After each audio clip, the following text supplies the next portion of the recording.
il y a des engueulades. Oui.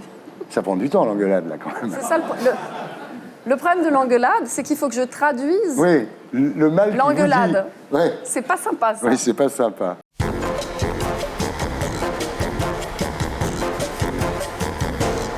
Et nous accueillons notre invité du samedi 20h ce soir, Philippe Vigan, bonsoir, accompagné de son épouse, Stéphane Vigan, bonsoir. Voilà. Bonsoir.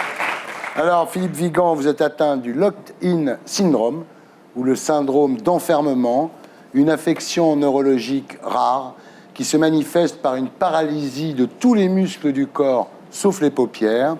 Vous êtes conscient, vos capacités intellectuelles sont intactes, mais vous êtes incapable de bouger ou de vous exprimer. Vous êtes emmuré vivant. Philippe, cette histoire, vous la racontez dans un livre témoignage intitulé « Légumes verts », publié chez Anne Carrière. On en reparle à 20h.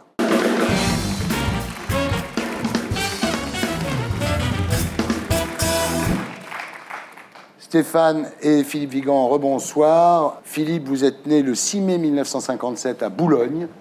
Vous êtes ce qu'il convient d'appeler un fils de bonne famille, père marchand de biens, passionné par la chasse à courre et la sylviculture. En seconde, vos parents vous envoient en pension dans la fameuse école des Roches, dans l'Eure.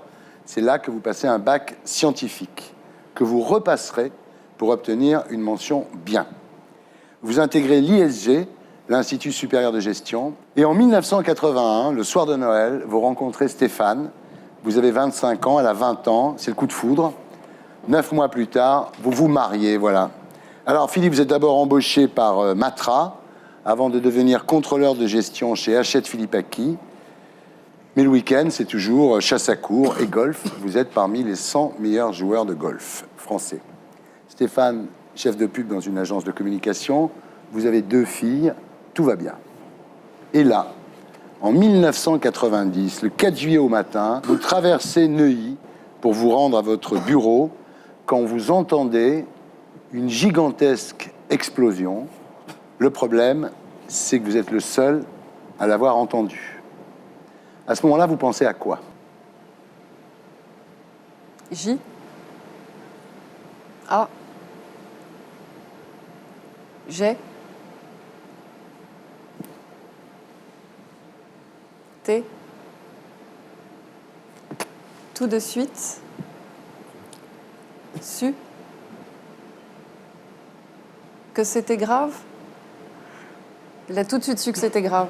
Ensuite, vous vous traînez jusqu'à un café où on appelle le SAMU. Et vous, Stéphane, donc, vous retrouvez Philippe aux urgences. À ce moment-là, il peut encore parler. Oui, il parlait très très mal, mais il m'a tout de suite dit, effectivement, c'est très grave. Et fais quelque chose. Sauf que il n'y avait pas grand-chose à faire. Il était entre les mains de spécialistes et voilà, quoi. Le scanner ne révèle rien d'anormal. Et puis, pendant la nuit, les choses se compliquent. Vers 2 heures, Philippe tente de se lever. Mais là, vous découvrez que vous ne tenez pas sur vos jambes. Oui. À 6 heures du matin, vous ne répondez plus aux questions et vous sombrez dans le coma. Et là, les médecins sont incapables de dire ce qui s'est passé. Ils vous disent c'est un accident vasculaire, mais c'est tout. Alors, il faut remettre les choses dans leur contexte. C'était il y a 20 ans. Les choses ont vraiment évolué depuis. Je pense que la prise en charge aurait pu est différente aujourd'hui, précisément. Alors, après 2 mois de coma, vous renaissez. Et là, vous ne ressentez rien d'anormal. C'est absolument incroyable. C'est-à-dire que même vous flashez sur une belle kiné. Hein. Les yeux marchent bien. Hein. Ah ouais. Puis le sourire, là aussi. Oui. Quand vous vous réveillez du coma, vous êtes dans un sentiment d'apesanteur. A, B, E, I. Bizarrement. C. C'était. L. E. C. C'était le contraire. Il avait peur de tomber du lit. Ah oui. Sans arrêt. Ouais. Alors, vu de l'extérieur, c'est autre chose, hein, parce que votre mari a le visage amaigri, déformé, asymétrique. Surtout immobile. Il y avait vraiment que les yeux qui clignaient et tout le temps pour tout. Ouais. Donc, et puis, il a une trachéotomie. en plus, oui. Donc, de toute façon, je n'ai pas réalisé tout de suite que le fait qu'il ne reparlerait pas serait définitif. Ouais. Une trachéo, on ne peut pas parler. Ouais. À ce moment-là, donc, Philippe, au moment où vous vous réveillez de ce coma, vous réalisez que vous avez toute votre tête, vos sensations, mais vous êtes emmuré vivant. Le lock-in syndrome. On ne prononçait pas à l'époque. Hein. Ouais. C'était tellement rare que... Donc c'est là que vous mettez au point un premier code. Oui, c'est un clignement de paupières. Non, c'est 2 clignements de paupières. C'est un début comme ça. C'est comme si on rencontre des extraterrestres, quoi. On met au point un système extrêmement primitif de communication. Un jour, un médecin vous pose une question et vous dit « Combien font 2 et 2 ?» Vous répondez quoi? P. A. S. T. R. Pas 3. Il fait des vannes.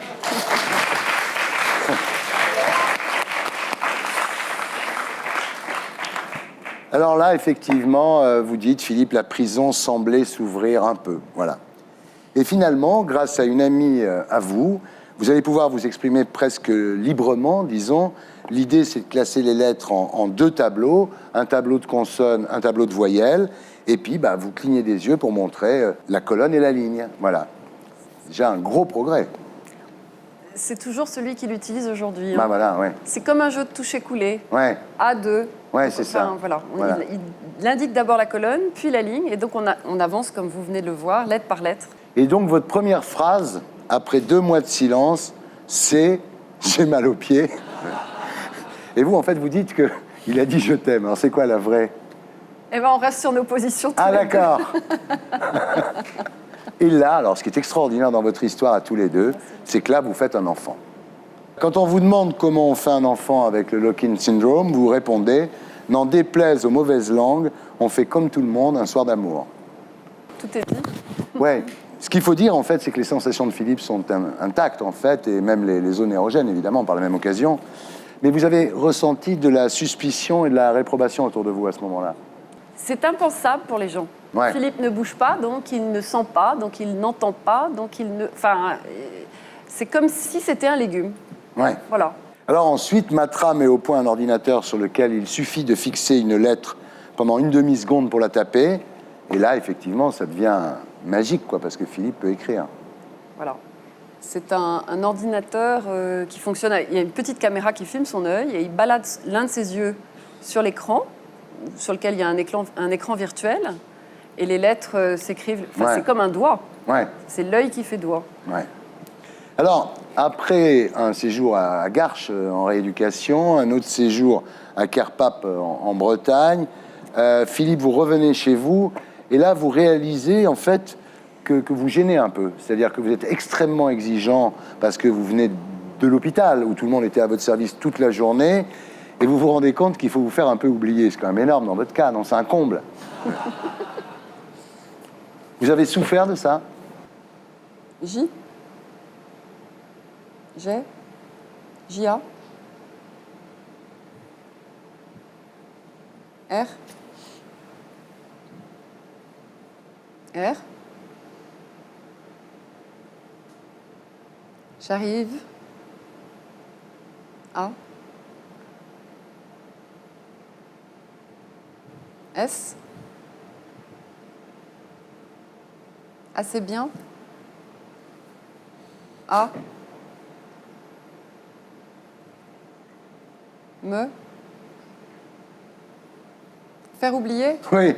Ça n'a pas toujours été le cas. C'est sûr qu'il arrive à se faire Quand oublier. il a quelque chose à dire, tout le monde le sait. Hein. Mais vous vous engueulez des fois? Oui, on est normaux. Hein. Ah oui, oui. Il n'y a pas de problème. Il y a des engueulades. Oui.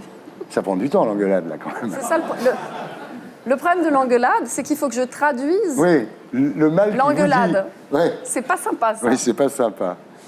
Alors voilà, donc vous faites un petit peu oublier quand vous rentrez chez vous. Et là, le problème, c'est de redevenir un père de famille. Alors l'avantage, c'est que quand les enfants vous disent qu'est-ce que je fais, vous demandent une permission, vous dites demande à papa, parce que lui, c'est écrit. Donc une fois que c'est écrit, c'est incontournable. Hein. Ouais. Et puis, comme ils ne veulent pas le traduire parce que c'est fatigant, ouais. c'est oui ou c'est non. Ah oui. Donc il n'y a pas de discussion. Ça évite les discussions. Ouais. C'est comme ça. Donc en fait là, Philippe, vous redevenez le père de famille, quoi. Tu veux dire un truc? Vas-y. Elle?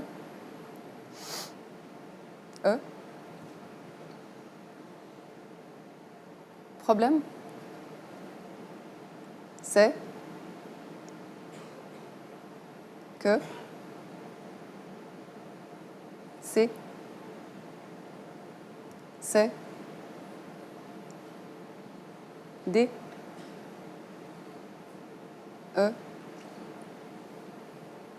C'est? Que c'est décalé. Oui, le problème, c'est que le temps de réponse n'est pas immédiat. Donc, quelquefois, ça tombe un peu à plat. Ah oui. Alors, soit ça a plus de force, soit ça en perd un peu. Oui.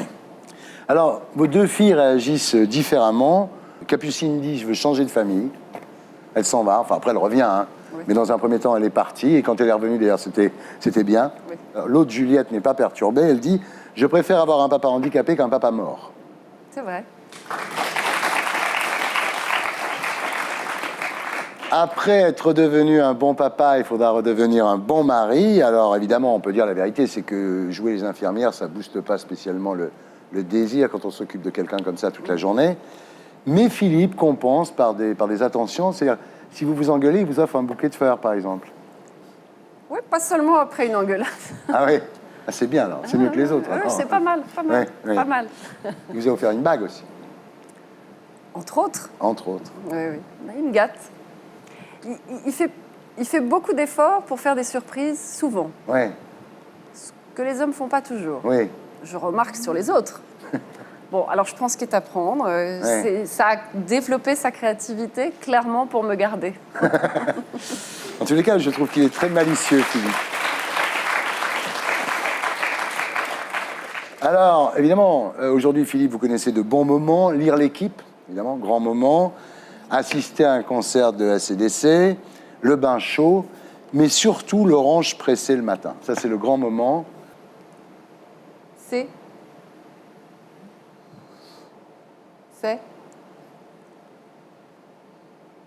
Elle. Oh. Lorsque. Je. F. Fait. Elle. On a compris. Le grand moment, c'est lorsqu'il fait l'amour. Est-ce que la vie comme ça vaut le coup d'être vécue? A. B. I. Bien. Bien sûr. S. I. Sinon. Je.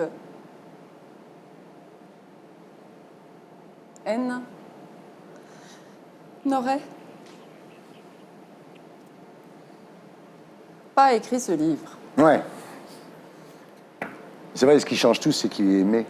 C'est formidable. L'amour que vous avez pour lui, c'est extraordinaire. Oui. Oui. Faites vraiment plaisir à voir. Vraiment. Et pour être sûr de ne rien rater de Inarditube, abonnez-vous et mettez un pouce bleu.